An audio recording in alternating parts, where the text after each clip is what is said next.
Hey guys, it's Lean again. So, as I open my mouth to start whatever this is going to be, witchy check in of sorts, I immediately noticed that everything's kind of changed and different. So, it's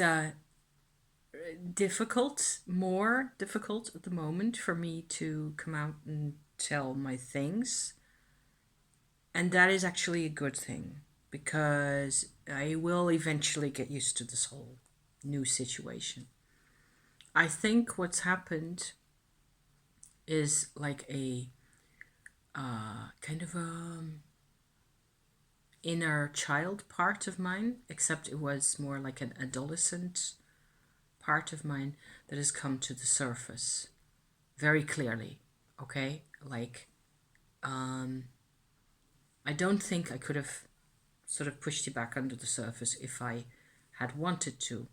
And I didn't. So that was actually cool. I went for this. I wanted this myself. Okay. I suppose that's different. Then again, I had no way of seeing what the consequences would be or how I would feel or all that. And also, I have been on this path, on this particular kind of a growth process for a while now. So some things are really different. So how your consciousness actually, copes with these things and what actually happens, it's not really easy. So I have been doing my Tummo business, okay? If I haven't said that, hi, I'm Aline. My name is Aline. I have a, kind of a sort of a witchy practice that I share on my channel on YouTube like this. And I also do this work because sort of, putting natural, spontaneous words onto whatever it is that I am doing in a kind of a psychotherapeutic kind of a context, that always helps me a lot. So, and there's people out there who like to listen to me. So, yay for that. I'm all happy with that. Recently, I have been over the past 3 years, nearly in January it will be 3 years. I've been engaged in what I call my Tummo practice. More and more, it is a Tibetan form of Kundalini yoga, really, that I have sort of developed for myself on the basis of intel information, books, things like that, that I have found online or, got into my house. Like, for example, I have my sort of a basic knowledge actually comes from this book, The Six Yogas of Naropa, which I just got online. After I'd, hummed and hawed about this for a while, I ended up getting the book actually because, and I am, not even really reading it because the practice for a Western person of this, this culture. I live in the Netherlands and I have lived here for quite a number of years now, but I did not spend all my life in the Netherlands. Is a huge there's a constant exercise of adapting to the energy, the changes in the energy.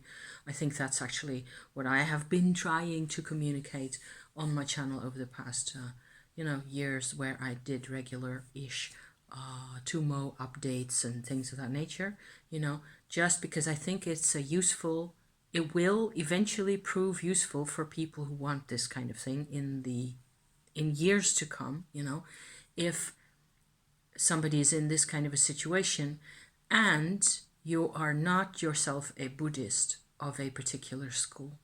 So that is my premise here. I'm not against Buddhism, or that it's not that I'm not interested in Buddhism. It is just not my main focus of interest to actually even connect with religion in any form that has been made official or semi-official by other people. I I'm discovering this as I go along, in the course of days and months and years. I am discovering more and more that I am a person who is interested in the actual direct experience of the energy and what sense I can make of that. And so the Kundalini yoga, Shakti yoga, if you like, is a huge, massive field. A lot of this field in the East, in India, Tibet, and those areas of the world, has been given a shape to work with. Okay, so you get a whole lot of what I personally perceive as, deities or figures, rituals, procedures, and so on, that all center, in my opinion, around the whole life energy, Shakti energy field, but they have a way of going about working with the energy that is really traditional. I do not have the tradition, okay, because I believe personally that I do have past life connections with those areas, and that there's a whole, strand of things going on in my life at the present time, even that I also have made videos about, that connects me to this, which is why I do this whole thing. I do this because I'm connected. I have a vested interest of some sort, morally, mentally, psycho-spiritually, whatever you like to call it. I have a deep connection to these fields, which is why I do this and not something else. But so this is just a little intro, okay? Recently, especially this year, and actually starting in the winter of 21, I think, so a year ago or so, I started noticing more and more that what began as an energy work practice with the Kundalini energy in my body and my dantians, actually it's very much like a yoga, but you do it in different ways. It's not really physical exercises, although those can be important, and breath work can also be important. Certainly getting enough fresh air and walking around the neighborhood, getting enough physical fitness to the extent that that's, even possible at my age. I am 56 years old, by the way. So, yeah. So I have a whole life behind me with all sorts of travails and interesting dilemmas and problems, and lack of general structure is, I think, what I should put that as. And it all comes out. So as I was saying, just like a year ago or so, it more and more, it has been like recurring scenarios in my everyday life, not so much coming from other people as coming from me, myself, inside me, that I react to the changing energy in my metabolism, in my carcass, where basically what happens is that the vulnerability goes up and all energy levels go up anyway, and I coupled with the vulnerability sense, I'm sometimes anxious. I have moments where I historically, I should explain this as well, I've had huge levels of anxiety, always connected only to certain parts of my life. So I was dead afraid of my own mother, for example, back when she was still alive. And that's a long time ago. It's like 27 or so years ago by now. So that she passed away. So she passed away in 1995. So that was only like the anxiety, as I can feel it, the emotions that are around that are only part of my personal makeup. They're kind of what's really noticeable. That's where I feel the sting of what my life is really like, that's where it affects me visibly and noticeably again and again. Also, the level of anxiety that I've had with my mother, I have not really had anywhere else, except in a couple of contexts with a few individuals who for some reason triggered me in a way that was similar to what my mum put out, there was a definite sense in all those interactions, always going back in the past, going back to my parents and all, of me being, and I've always seen this as my own interpretation of things as well, because you know how that goes, I saw myself as not important enough, as a extra wheel on the wagon. I was like a complete, like a fashion accessory of when I was a small child, things like that. And I was suppressed. My life force, or the way I could grow as a person, from 0 to 20 years old or so thereabouts, was very severely restricted, and there were restrictions in place that came from my mother, from her background, where I wasn't allowed to go out at night or to do things like that, which I don't think, after all, is such a bad idea to, keep a bit of a lid on. For me, it wasn't really about that. She was a tough cookie, my mother, and she wasn't easy to live with. But the problems, for me, the psycho spiritual things that I keep referring to, that also still sort of supply this anxiety feeling that is still kind of there, even though it's changing and evolving the whole time. That sort of found its source much more in the fact that she was an invalid and that she needed quite a bit of looking after and quite a bit of attention. And the other thing is that we moved house quite a number of times, over the years. So as I was growing up during that 20-year period, certainly she had a massive influence on me, and so on and so forth. So I've talked about all this before at length, on my channel. And if you're, it's not really, I do not really want to go into too much. I want to describe the process, okay? So I hope by now that I'm sort of kind of in a state where I can actually describe my process again for a bit more, as it relates to the Tummo practice and to what the changing in energy, the application, if you like, and the processes of the Tummo energy and the shifts that creates inside a person in my kind of a situation. What is then the healing path, if you like? That is what I'm trying to sort of bring across here. Okay, so I am not really surprised myself at the level of the intensity, also of the personal growth kinds of phases that I hope my introduction wasn't too fuzzy over there, because by the time I'm here, I'm always kind of getting on track with things, and but I need to talk for 10 minutes before I know that, okay, so this is how I'm going to do this today, okay? So if I'm being really muddy, then it will hopefully at some point clear up a bit more, okay? Just thank you for being here anyway.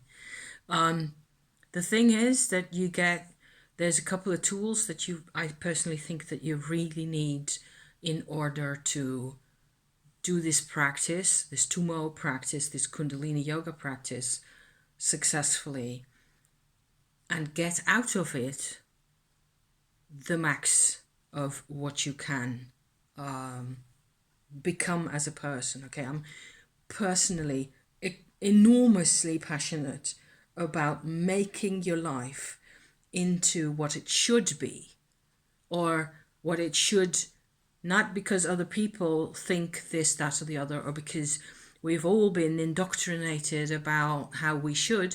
No, no, no. I'm trying to get the idea across that we have a inner energy, energy/spirit blueprint that needs to come out.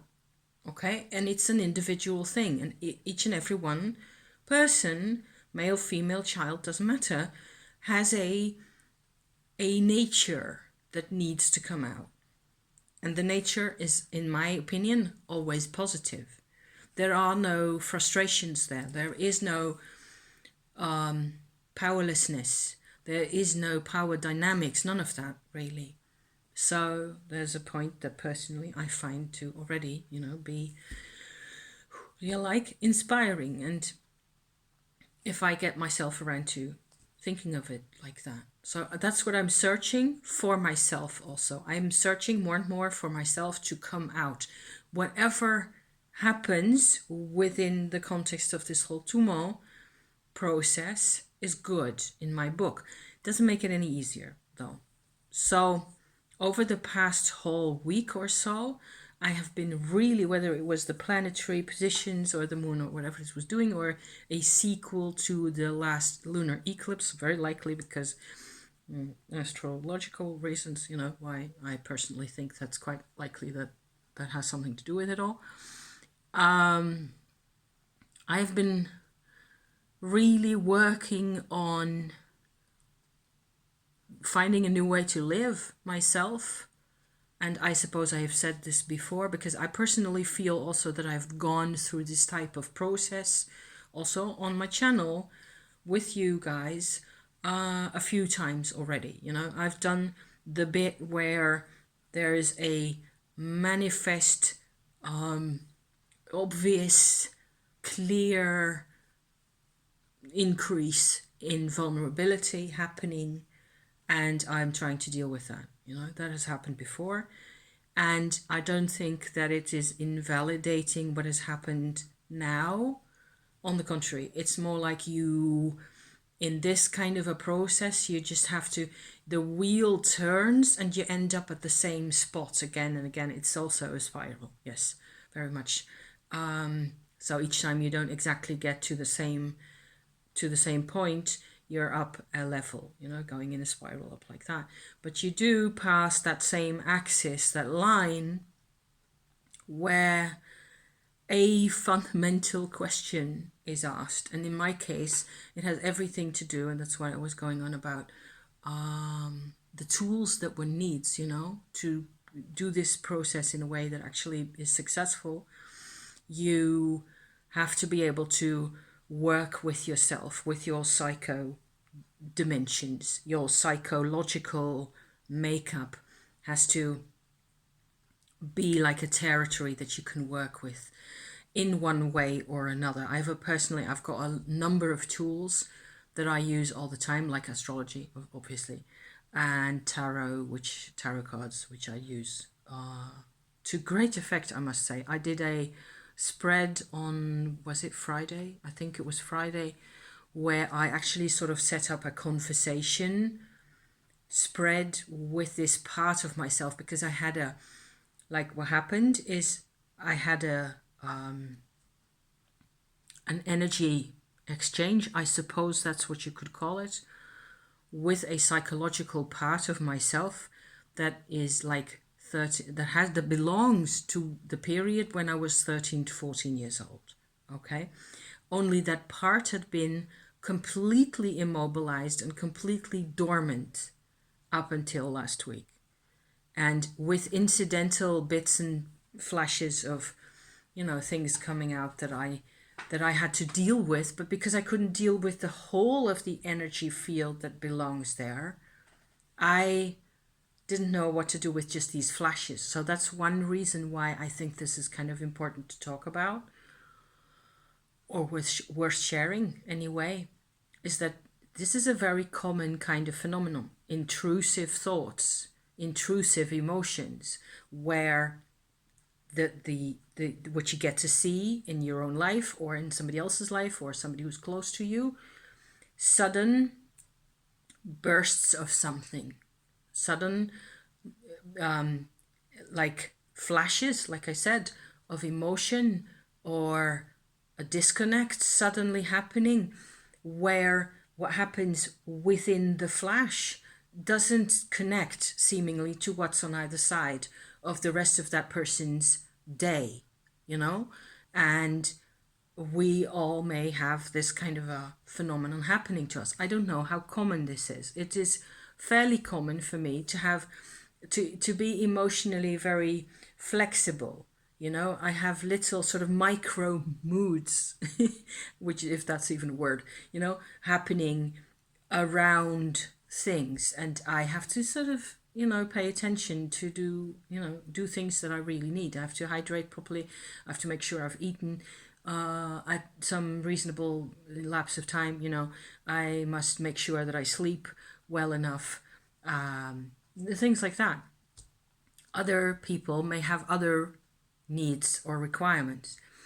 And but the flashy bit thing is really hard to deal with, isn't it? Just when you have also from the exterior dealing with somebody else who has these kind of things is really difficult. But for yourself also, it's like, what? Why? It just keeps bloop, it just comes out of my mouth, or it goes into my brain out the other side without even my getting half a chance to engage or make contact or make sense of what's happening. And often it's the same kind of, so intrusive thoughts, intrusive emotions, like that.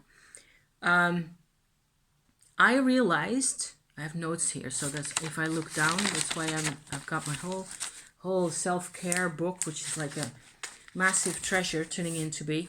I set this up a couple of, what was it, earlier this year, somewhere in the springtime, with all these different types of color paper, so that you have different areas of work that actually, this all has to do with what I think is important for me, okay? And it's stuff that I would otherwise put down in my journal, and then I never find it again, because journals, there's piles and piles of those, and each time I write in my journal, eventually I end up having a whole pile of journals, and I've no hope of ever finding that particular thought, or that particular construct, or that particular tarot spread, for that matter, ever again. So hence the separate booklet, which I think is maybe a bit of a big deal, but there's my parents in here, and there's a couple of photographs, and there's also fun things, and also actually really witchy Tummo, actually, things that have actually to do with the Tummo energy work itself in a separate department in here, and so on and so forth. So, but back to this now, okay? So what I noticed, because the intrusive consciousness bit, okay, because that's so hard to deal with, I think this will be quite relatable to a lot of people out there. What I noticed, how it worked out for me, is that with my Tummo doing whatever it is doing in there, it's like regrowing quite a few parts of me. Okay, it can even be physically painful at points, like you're regrowing an arm, just like Harry Potter, in the movie or in the book, regrowing the bones. Yeah, that's kind of what it's like. So, not that particularly, not so specific as that is. Also because it's a lot of the part in question that I was talking about, this 13-year-old part of me, is connected to a certain physical receptivity inside me. It also has a lot to do, I'm fairly confident, with my lymphatic system and my immune system. There's a sense there of this kind of vulnerability, or this kind of receptivity, being a natural part of who I'm supposed to be. However, what it looks like, and this will sort of inform also the bit about the intrusive thoughts, because I haven't forgotten about those, is that it was because this part of me wasn't used, wasn't allowed a voice, wasn't accessed, wasn't taken seriously, not by myself either. At the time, what happened is that gradually this part of me, this psychophysical, if that's the thing, for part of me, a vibrational part of me, got twisted and turned inward in here, in my right side, actually. It is like a whole meridian, for example, or some kind of an energy channel like that should have just been allowed and able to learn, also to engage with the world, to be itself. And that was never possible for a lot of reasons. And we always had to be tough. I'm a descendant of very tough people. Everybody I know is tough. you know. They're all fighters, they're all no-nonsense people, they're all very stubborn, headstrong, incredibly difficult to live with artists or, you know, similar kinds of people who go their own way and who have decided, like 50 years before I was born, that they weren't going to care or show that they cared, you know? So that kind of thing. So I had to be like that myself. I had to be a person who didn't care. Never let them see that they get to you, you know, similar. But it felt viscerally very much when I was in the process of doing this whole Tummo thing, and I can't explain to you, or maybe I might, but that would, I think, take us beyond the realm of YouTube, I think, at the moment.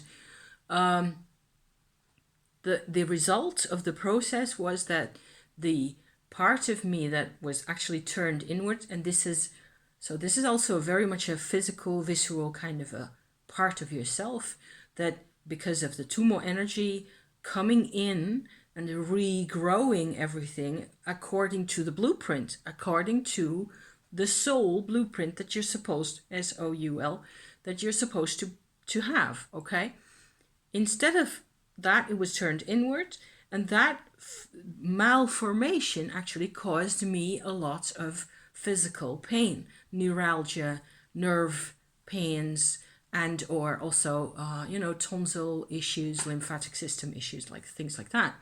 So this is also why I'm making this video.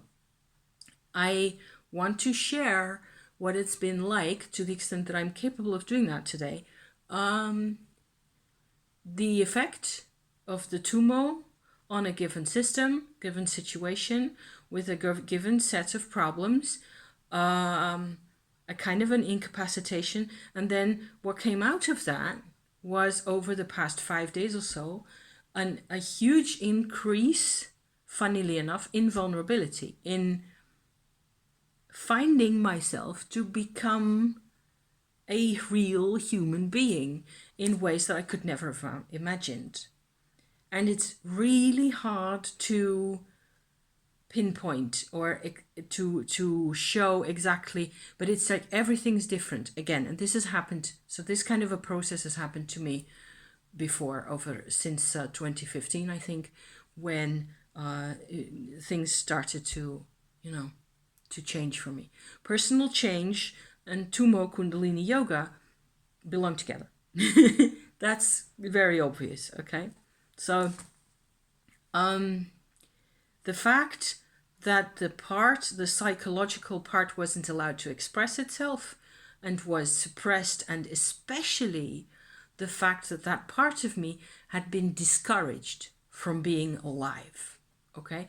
That was what made it turn inward on itself, and that has just created this whole twistiness inside me, and that caused me pain.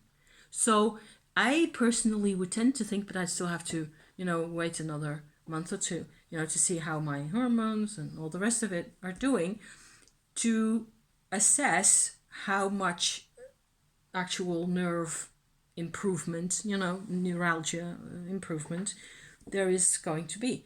You know, I'm hoping that I will have more freedom from, I don't know, difficulties with, you know, pain in joints and things like that. And I believe, and this is of course my way of, you know, jumping to conclusions for everybody on the planet immediately, because that's what I tend to do, that other people, if they have a lot of pain, well, it depends on the levels and things. I certainly believe that doing the Tummo practice in this way would help, but you still need the tools, right? To keep yourself together, keep yourself functional, and to figure out, give yourself time, also give myself time, you know, to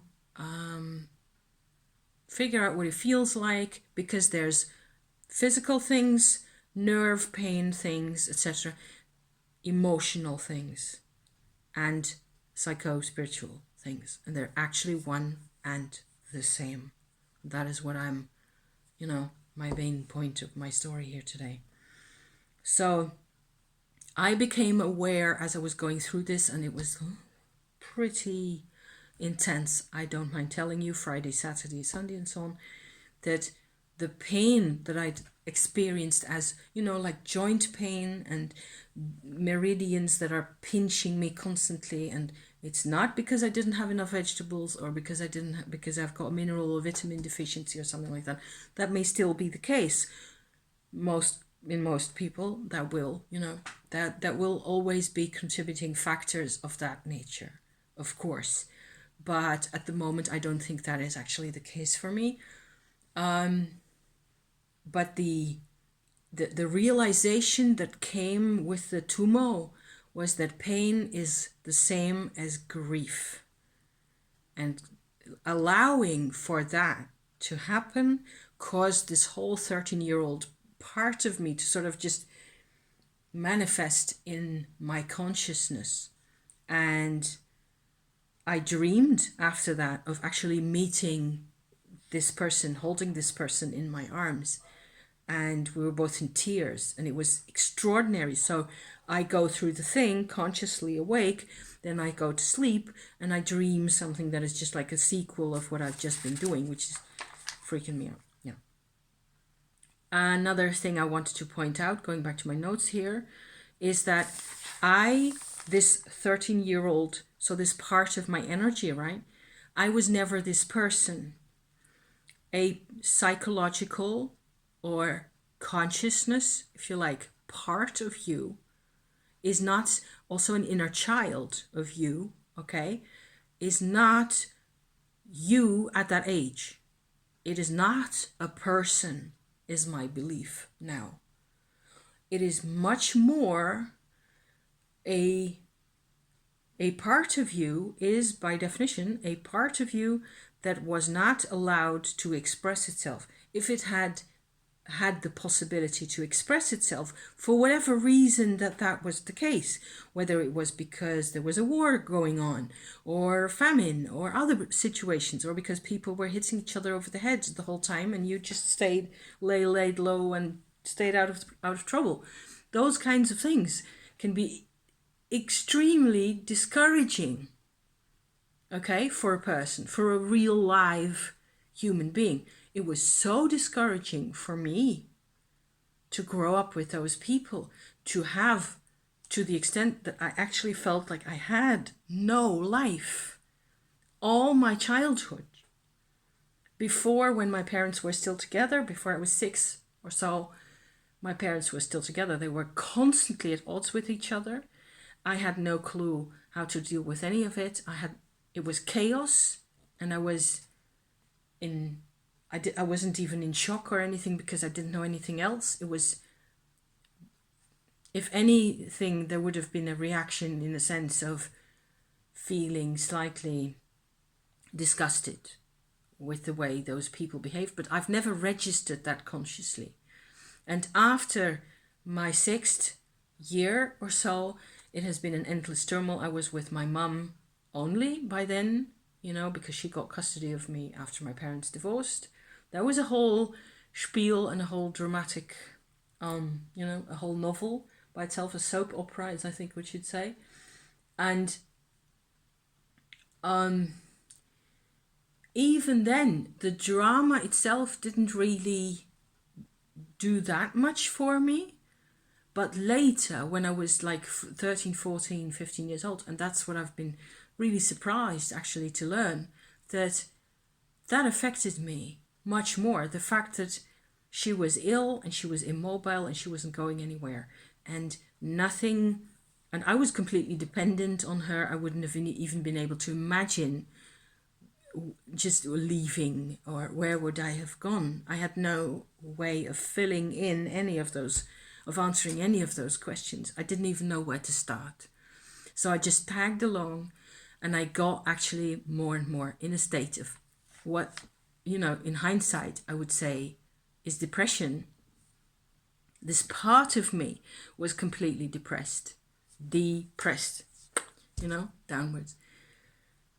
And so there's the distinction, going back to that here, where you have the memories of a certain age, because all through the whole weekend I had memories of where I used to live at the time with my mum, you know, that just constantly came back.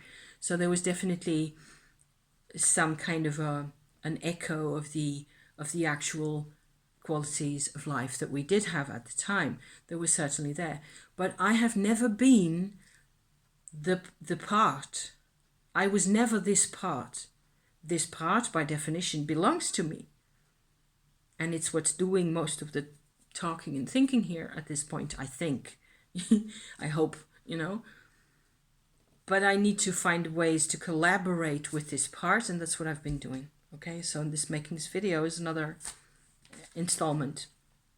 What I'm finding, what has struck me most of all in this part, this kind of a vibration that once it gets energized, what comes out is connection and kindness. It turns out that I have kindness inside me that I didn't know I was capable of. So yay us, right? Yay all of it. What have I got? Oh yeah, there's an astrology department to this whole thing, but maybe I can go back to that later at some point, because I was doing a lot of really intense astrological research also over the past, I've said this a couple of times already, over the past couple of months really, and I think it's useful, but I'd rather separate that out into another video and then hopefully not do another 10 minutes worth intro, but it's just the way it has to be.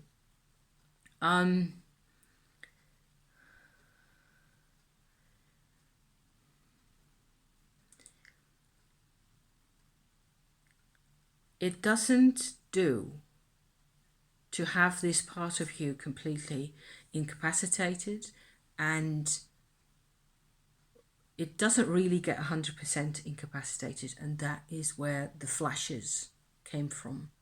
And you couldn't deal with the flashes because you only sort out the flashes, the moods, the sudden drops in personal inner temperature, the heightened whatever it is that sort of bursts out of you suddenly. If this is what happens to you, if this scares you, maybe you know somebody who's in this kind of a situation. I am proposing here that these kinds of effects are due to the mechanism, that is the only outlet that the suppressed part of us has. Okay?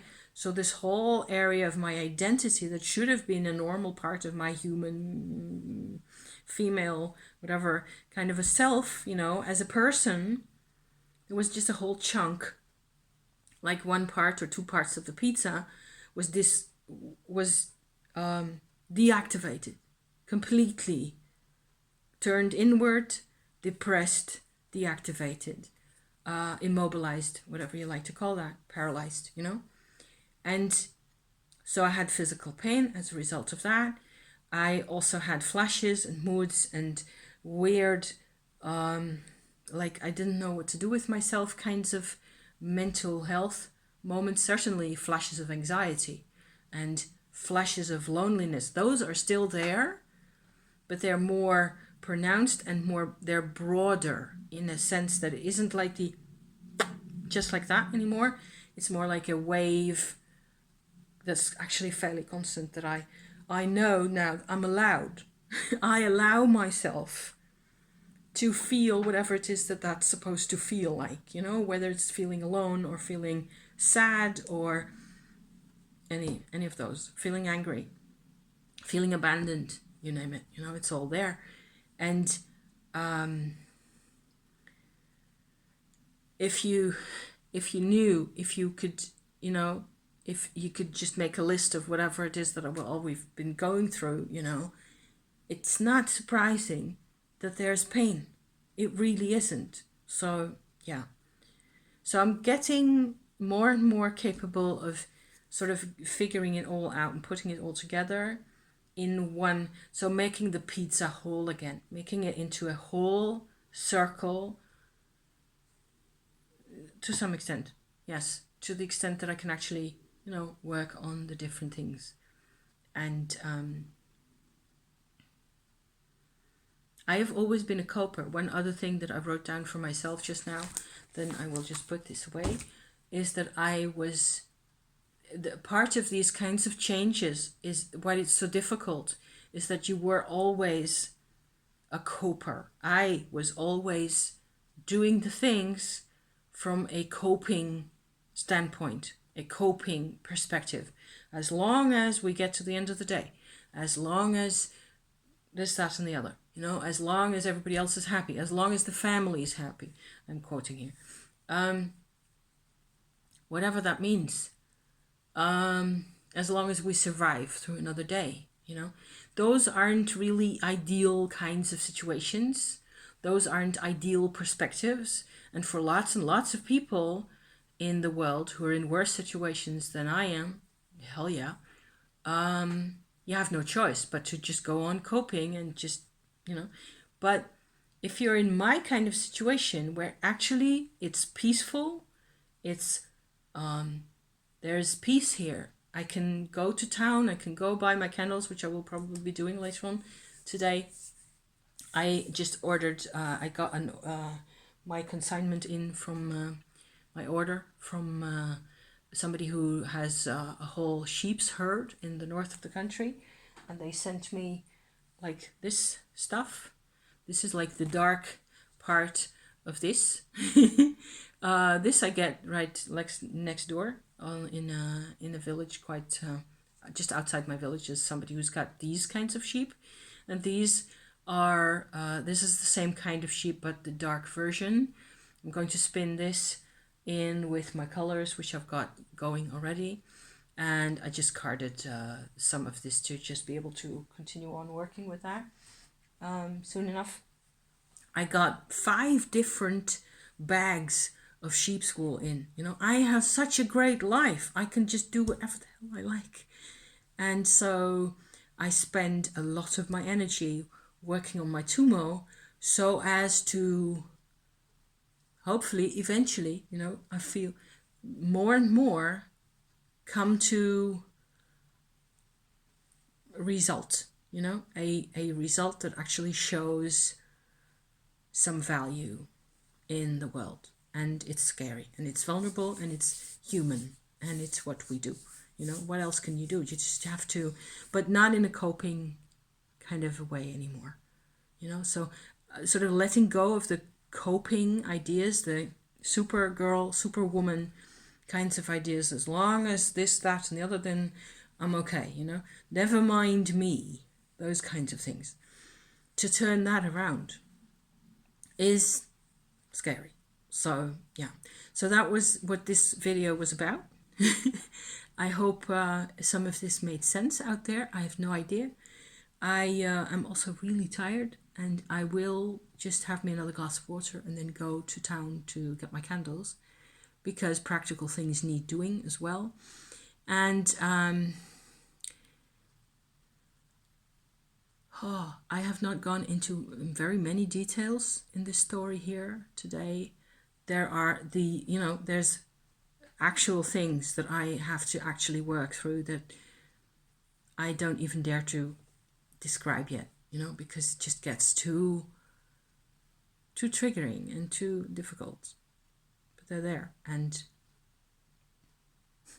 I always doubt. I have imposter syndrome with having problems that are actually big enough to talk about. Because nobody has problems. My problems are never big enough to talk about. I do nothing else on my channel. Okay, so thank you so much for watching, you guys. If you got through this whole 3/4 of an hour's worth, God, yeah. I hope some of it was worth your time, you know. Thank you for watching. See you next time. Okay, bye for now.